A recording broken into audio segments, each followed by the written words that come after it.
이제 두 번째 시간 시작해 보도록 하겠습니다. 지금부터 보여드리는 거는요, 이제 정말 그 심리방역 매뉴얼에 포함될 내용이라고 할 수 있겠습니다. 우선 이 부분은 코로나 시대 상담자가 내담자들과 함께 효율적으로 상담하기 위해서 필요한 것들 말씀드리는 거라고 보면 되시겠습니다. 일단 가장 중요한 부분이요. 그 스트레스가 많아진다고 아까 말씀드렸잖아요. 그리고 코로나 블루, 미래에 대한 불안 이런 부분들 개입할 수 있는 역량이 필요하고요. 또 코로나 이전보다 더 중요해질 수 있는 의사소통과 관계 부분에서 어떻게 내담자의 그 역량과 대처 기술을 증진시킬 수 있을지 그 부분에 대한 전문적인 역량과 기술이 필요하겠습니다. 그리고요, 코로나, 그리고 코로나 이후 시대에 그 코로나만큼, 혹은 코로나보다 더 큰, 혹은 코로나보다 조금 더 스케일이 작을 수도 있는 이런 감염병에 대한 지식이 필요하겠습니다. 그리고 세 번째로, 이제 우리가 온택트 시대에 비대면으로 상담해야 될 일들이 많아질 거기 때문에 비대면 상담에 관한 역량을 갖추시는 것이 필요하겠습니다. 텍스트로 상담하실 경우에 그 텍스트와 그 말의 밑에 있는 비언어적인 요소들에 대해서 좀 더 민감해질 필요가 있겠고요. 또 테크니컬한 부분이긴 합니다. 화상 상담을 어떻게 시작하고 어떻게 운영하고 또 저장을 어떻게 할 건지 이런 부분에 대한 그런 기술이 또 필요하겠습니다.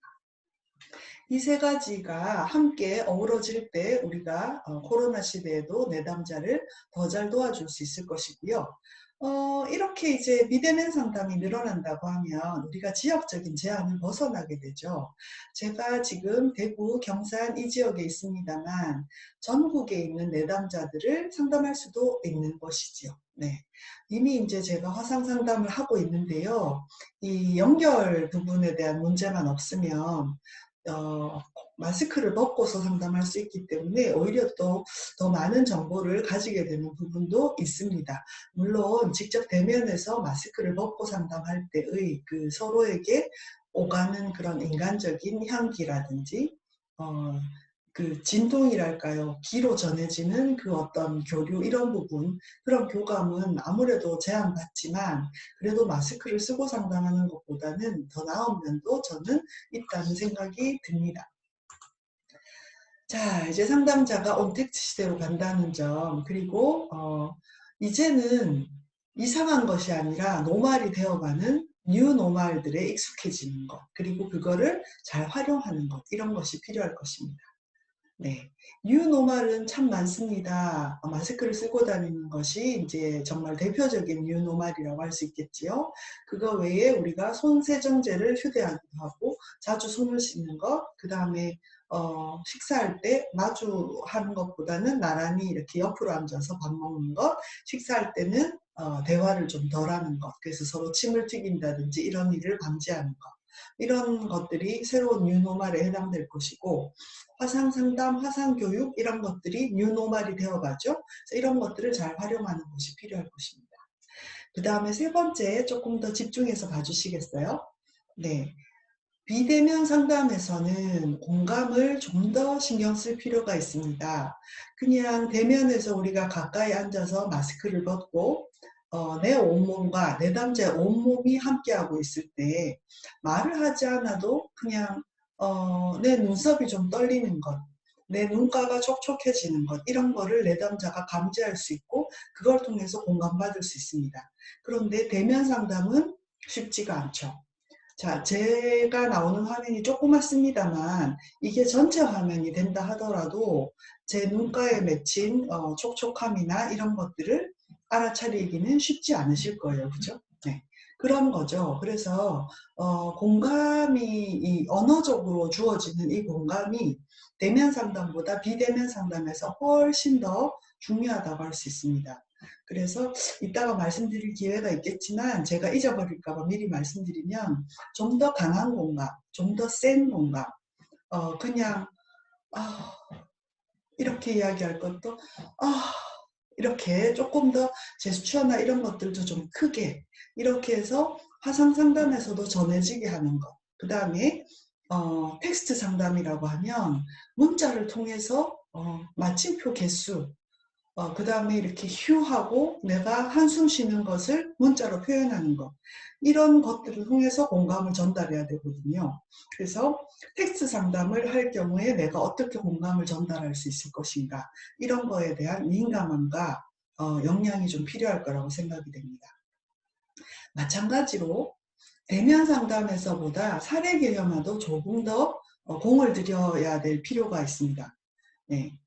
사례 개념하고 사례에 대한 이해, 내담자에 대한 이해, 그걸 토대로 해서 상담 전략, 계획을 세우는 거잖아요. 그런데 자, 주어지는 정보가 제한적입니다. 그러면 제한된 정보를 가지고서 사례 개념화를 하려면 좀 더 탐색해야 될 것들이 많아질 것이고 좀 더 빨리, 좀 더 적극적이고 능동적으로 사례 개념화를 하려고 노력해야 될 것입니다. 그런 부분에서 사례 개념화가 좀 더 중요해진다 이렇게 생각할 수 있고요. 그 다음에 또 하나 원포인트 상담이 돼야 된다는 건데요. 대면 상담은요.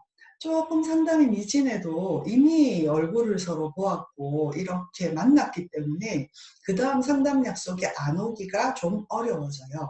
그런데 온라인 상담은 오프라인 상담보다 훨씬 더 그런 부분에서 내담자가 자유로워요. 네. 교육 심리는 우리가 이제 익명성이라든지 아무래도 이제 좀 접촉이 덜 됐다든지 상담자에 대한 어떤 그 파워를 부여하는 거라든지 이런 여러 가지에서 오프와 온의 차이가 있습니다. 그래서 비대면 상담에서는 어, 이 회기에 뭔가 내담자가 가지고 가는 것, 발견해 가는 것, 얻어 가지고 가는 것, 배워 가지고 가는 것이 있어야 됩니다.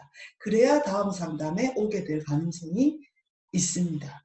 그래서 한 회기 한 회기 원포인트 상담이라고 생각하시고 이번 회기로 상담이 끝날 수도 있는데 그렇다고 하면 내가 이번 회기 상담에서 뭐를 정말 알맹이로 작업을 할 것인지 이런 거에 대해서 좀 더 신경 쓰시고 주의를 기울일 필요가 있습니다.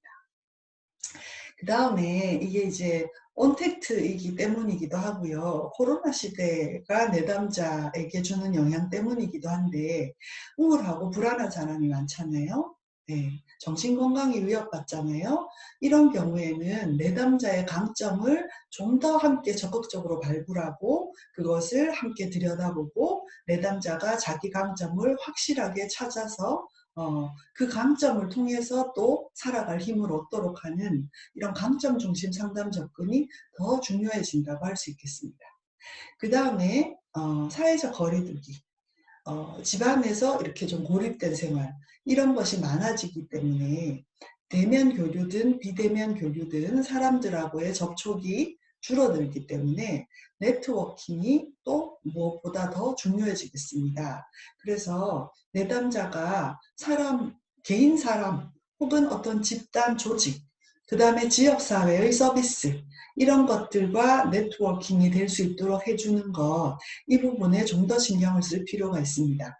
사실 상담은 대단히 개인적인 작업이죠. 가족 상담이나 이제 이런 경우에는 그 시스템 이론에 따르기 때문에 가족 전체의 시스템을 생각하고 또 가족 상담에서 좀 더 발전한 것이 생태 체계적 상담 뭐 이런 모형들이 있잖아요. 그런데 우리 상담자들이 보통은 좀 개인적인 경향이 있어요. 그래서 네트워킹 부분에는 좀 약하거든요.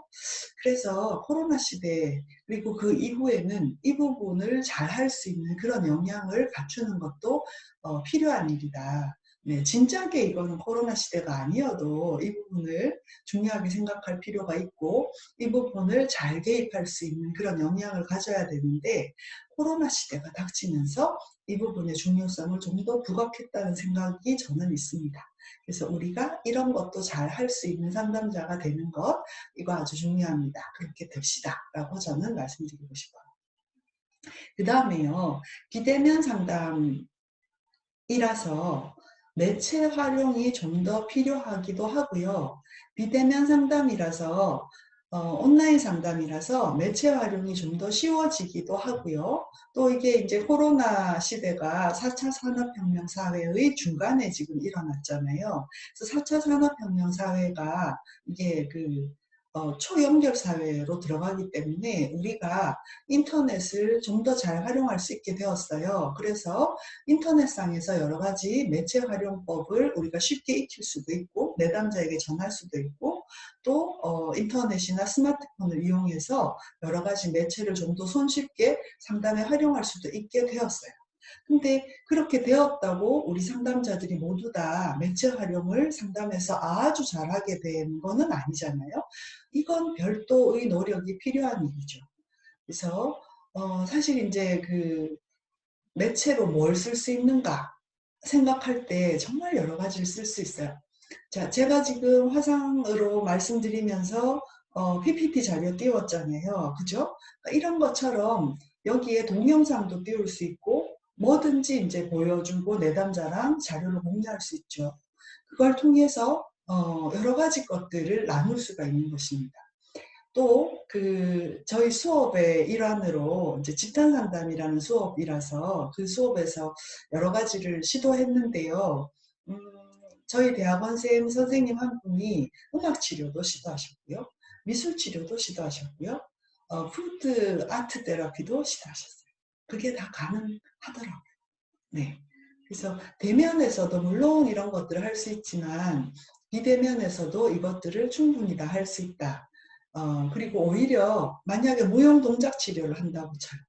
직접 만나서 하는 거는 좀 쑥스러울 수도 있는데 오히려 이렇게 화면으로 좀 작게 만난다든지 직접 내가 이렇게 마주하고 있는 건 아니기 때문에 조금 더 덜 쑥스럽게 무용 동작 치료를 함께 할 수도 있는 거죠. 네, 그리고 동영상으로 보여주고 자료 공유해서 그리고 이렇게 한번 해봅시다라고 이야기할 수도 있고, 네, 이런 여러 가지 장점이 있습니다.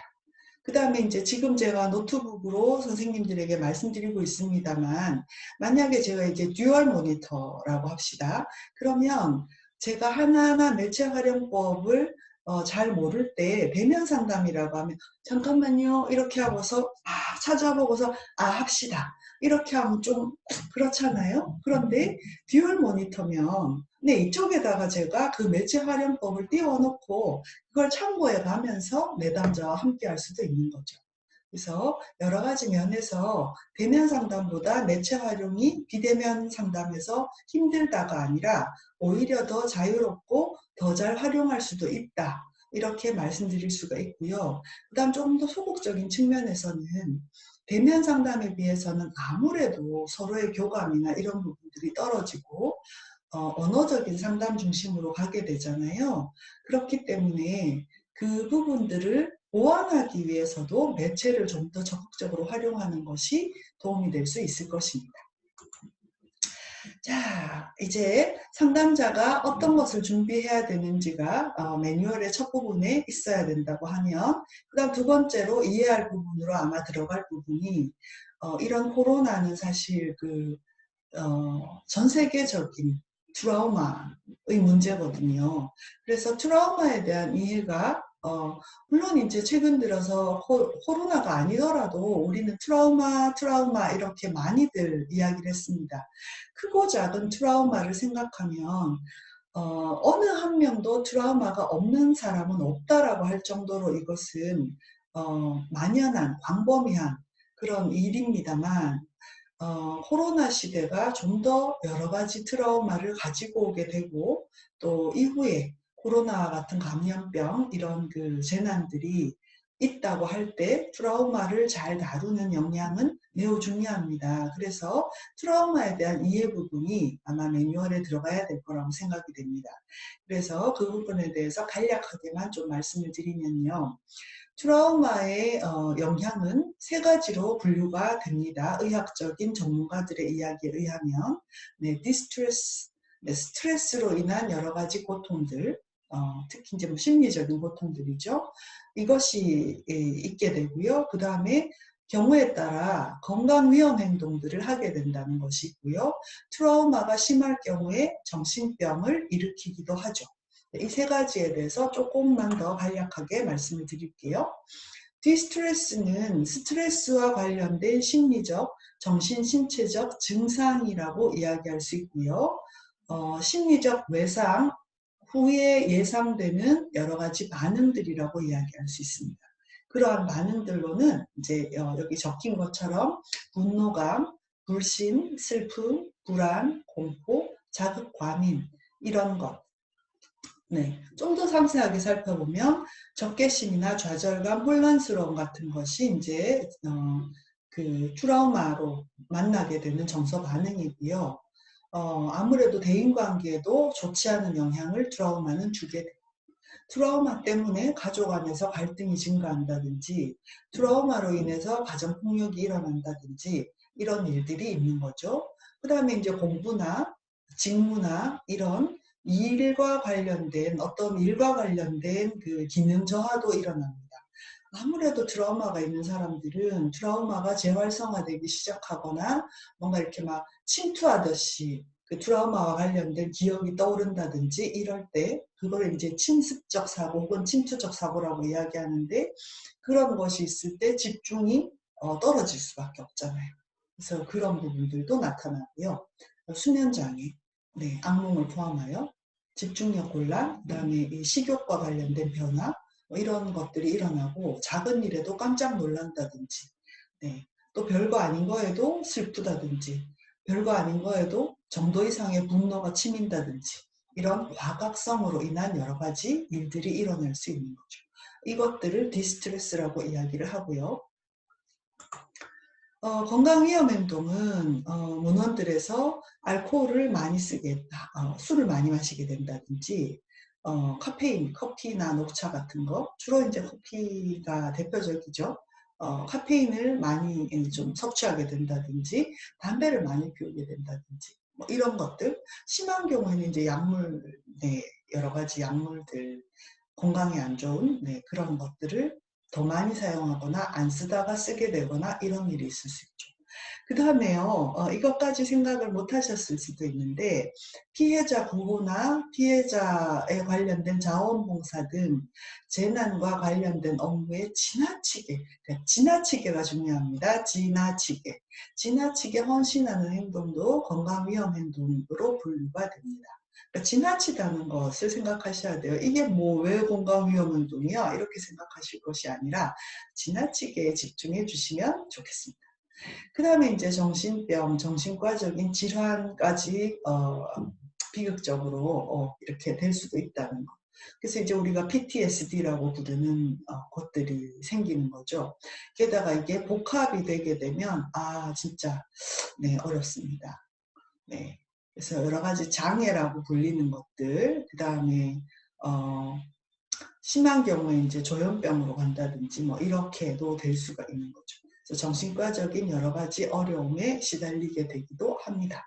그래서 우리가 이 트라우마라고 하는 것은 언제나 주의 깊게 보고 또 잘 다뤄야 되는 부분입니다. 왜냐하면 네, 트라우마는 만약에 이제 우리가 운 좋게도 다시는 코로나와 비슷한 어떤 감염병 이것에 시달리지 않게 되는 그런 건강한 사회가 된다 하더라도 지금 이 코로나로 인해서 가지게 된 트라우마는 그 사람의 평생을 함께 할 수도 있기 때문에 평생에 그 사람의 삶에 일렁이면서 크고 작은 좋지 않은 영향을 줄 수도 있기 때문이죠. 네, 그래서 트라우마에 대한 부분 생각을 하셔야 될 것 같습니다. 자, 그 다음에 이제 코로나 시대 내담자가 상담에 올 경우에 여러 가지 진단 평가를 해야 되겠죠. 그래서 이게 코로나는 개인적인 어떤 문제가 아니고 그다음에 이제 신체적인 병과 관련되는 거잖아요. 그리고 이것은 심리적으로 많은 영향을 주게 되는 부분이고 그래서 평가할 때 이 환경을 평가하는 것이 일단 필요합니다. 그래서 평소에 불편하던 어떤 그 신체적인 것이 더 불편해진 게 있는지 아니면 지금 본인이 자각하지 못하더라도 예전에 어떤 큰 병에 걸린 적이 있으면 지금 그 영향을 받게 되거든요. 그래서 이런 부분들 질문을 하고 그래서 좀 평가할 필요가 있고요. 그 다음에 이제 이게 경제적으로 불편해진 게 있냐, 관계가 불편해진 사람이 있냐, 이렇게 바로 질문하기보다는 환경에 대한 평가이지만 처음 질문 자체는 마음이 불편한 것이 있는지 확인하는 이 질문이 더 좋습니다. 네, 그래서 그 이야기를 좀 듣고 그것에 영향을 주는 환경으로서 경제적인 어떤 변화가 없는지, 관계의 변화가 없는지, 이렇게 세부적으로 들어가는 것이 바람직할 것입니다. 그래서 마음이 불편한 것이 있는가 하는 것은 환경의 문제가 아니지만 여기서 출발해서 이 환경을 평가하는 부분은 경제적인 것이 사람의 심리에 주는 영향이 크다는 점에서 이 부분. 그 다음에 이제 대인관계는 사실은 네, 경제적인 것하고 서로 이렇게 상호작용하긴 하지만 네, 이것 자체로도 대단히 큰 문제인 거죠. 네, 경제보다는 사실은 관계가 불편한 것이 더 심각하고 큰 문제라고 할 수 있겠습니다. 그러나 이것은 상호작용합니다. 경제적인 어려움이 닥치면 관계가 불편해지기가 아주 쉽고요. 그건 그 개인이 참 싸가지가 없어서 관계를 잘 못한다, 이렇게 생각할 수 있는 면이 아니고, 경제적으로 궁핍해지면 관계가 힘들어지는 거는 되게 자연스러운 일이라고 생각하시는 게 더 맞을 것 같아요. 자, 그 다음에 이제 심리평가 부분입니다. 정서 조절의 부분, 자존감의 부분, 그리고 상담 요망도가 어느 정도 되는지, 주로 이제 정신건강과 관련되는 부분입니다. 그래서 이런 것들은 체크리스트나 이제 심리 척도는 문항수가 보통 많고, 그리고 기준을 잡아서 그 비슷한 사람들 사이에서 이렇게 평균 점수와 이렇게 분산도를 가지고 이 중에서 이 개인은 어디쯤에 해당되는 점수를 가지는가, 이렇게 보는 건데, 그런 표준화된 검사는 지금 코로나 시대라는 특수 상황에서는 또 조금 네, 그 기준 잡힌 것 자체가 코로나 시대에 잡힌 게 아니기 때문에 이제 그렇게 비교해서 보시기보다 그냥 조금 문항수가 작고, 그래서 문항수가 적어서 한 문항 한 문항에 대한 대답을 가지고서 좀 더 심층 추가 질문을 하고 더 탐색하고 이렇게 들어가는 게 좋을 그런 문항들을 쓰시는 게 더 좋아요. 그래서 이것도 체크하라고 하셔도 되고, 경우에 따라는 네, 제가 한 문항씩 말씀드릴 테니까 전혀 아니다, 좀에 아니다, 글쎄 반반, 약간 좀 더 많이 그런 것 같아, 거의 항상 그래, 이런 식으로 이렇게 그 리커트 척도 그것도 불러주고 그 중에서 이렇게 이야기하라고 이렇게 하시는 것이 더 좋을 것 같고요. 아니면 이제 화상 상담이라고 할 경우에, 혹은 텍스트 상담, 비대면 상담인 경우에 이거를 보내주거나, 아니면 화상 상담이면 자료 공유하면 되잖아요. 지금 이 화면처럼 이렇게 해서 네, 체크를 하시면 좋겠죠. 그래서 화가 나면 참지 못하고 마음을 좀 다스리시기가 어려우신가요? 이런 식으로 해서 물어봐도 되고, 주고서 이제 체크한 거를 또 이제 공유해서 같이 본다든지, 이렇게. 그러니까 자료 공유를 못하더라도 내담자가 사진으로 찍어서 나한테 스마트폰으로 보내줄 수는 있는 거잖아요. 그러니까 그런 식으로 이런 부분을 체크하시면 좋겠고, 우울한 편이다, 나에게 음모를 꾸미고 있는 것 같다, 이런 상담 요망도 문항들은 그 정신건강하고 관련된 문항이기 때문에 더욱더 주의 깊게 보시고, 이 경우에 좀 심각하다고 생각되면 상담자 혼자 이 부분을 다루려고 하지 말고 네, 신경정신과 치료와 함께, 그래서 이제 투약 처방과 함께 하는 것이 더 바람직할 것입니다. 그 다음에 자원평가를 한번 해보겠습니다. 이 자원평가도 하셔야 되는데, 이건 이제 긍정심리적인 그런 진단평가라고 할 수 있겠습니다. 그래서 이거는 이제 제가 올해가 30년째 상담 경험인데요. 네, 30년간 거의 쉬지 않고 상담을 해왔는데, 그러면서 긍정심리적인 그 평가 항목으로 중요하다고 생각되는 것 5가지를 제가 제시하는 것입니다. 그래서 마음을 나눌 사람이 있는지 그거에 대해서 탐색하는 것, 그다음에 이제 개인적으로 좀 스트레스를 효율적으로 해소할 방법이 있는지, 또 좀 이제 내가 좀 시간만 나면 집중해서 하게 되는, 시간 가는 줄 모르고 하는 일, 또 내 삶에 낙이 되는 그런 일이 있는지. 이 낙이라는 말을 영어로 어떻게 번역해야 될지 모르겠어요. 아주 우리한테는 참 좋은, 참 중요한 말인데 말이죠. 네. 그래서 낙이 되는 일이 있는지. 그 다음에 자기 자신에게 적어도 자기 나름대로 이거는 참 의미가 있다라고 생각되는 그런 활동을 하고 살고 있는지. 그리고 마지막으로 이 네 가지에 영향을 주고 이 네 가지의 영향을 받기도 하는 자존감 부분입니다. 자신에 대해서 긍정적 평가를 하는지. 이거를 자신에 대해 긍정적 평가를 하시나요? 이렇게 물어보면 안 되겠죠, 그죠? 네, 뭐 이거는 높아심에서 드리는 말씀입니다. 네, 이렇게 좀 돌려서 여러 가지 조금 다른 방식으로 물어봐야 되겠죠. 그 자신에 대해서 그 여러 가지 그 과목이 있을 수 있겠습니다만, 중요한 과목도 있고 안 중요한 과목도 있겠죠. 예를 들어서 저한테는 상담자 역할 하는 것은 중요 과목인데요. 중요 과목과 안 중요한 과목 점수를 다 어쨌든 평균 내어서 내 자신에 대한 평균 점수를 이야기하자면, 평균과 0점에서 100점 사이에 50점 평균이라고 하면 대략 몇 점 정도를 주시겠어요? 이런 식으로 이렇게 좀 돌려서 물어보시는 게 필요할 것이고, 이제 거기에서 점수가 나오면 중요 과목들은 어떤 것들이 있나요? 중요 과목은 대략 몇 점 정도가 되죠?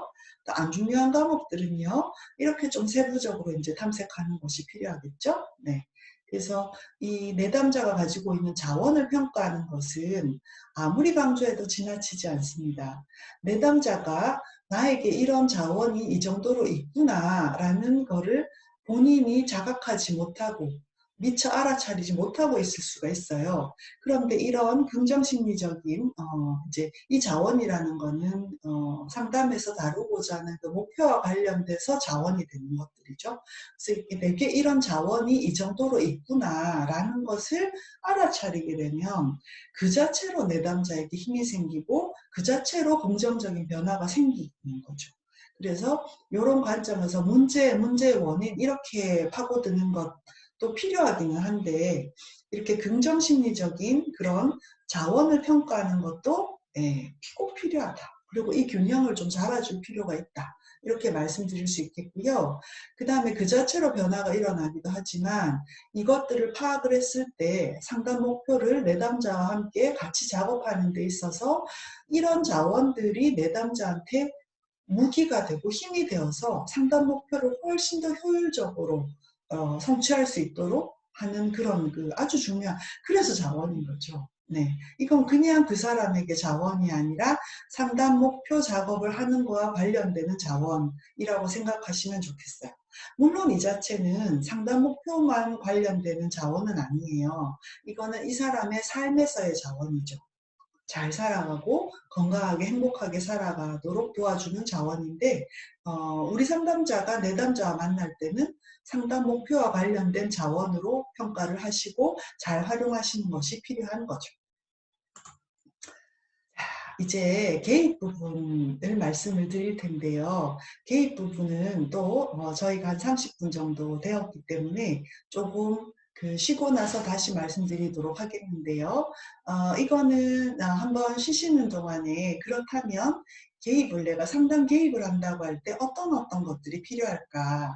코로나 시대에 코로나의 영향을 받은 그런 내담자가 올 때 내가 어떤 개입을 해야 할까? 어떤 종류의 어떤 영역에 그런 상담 개입이 필요할까? 이거에 대해서 한번 생각하시고서 세 번째 제 이야기를, 제 말씀을 함께 들으신다면 자기주도적인 학습이 될 것이고 훨씬 많은 것을 가져가실 수 있을 것이고, 오늘 접하신 것들의 더 많은 부분이 내면화되어서 선생님들 것이 될 수 있을 것입니다.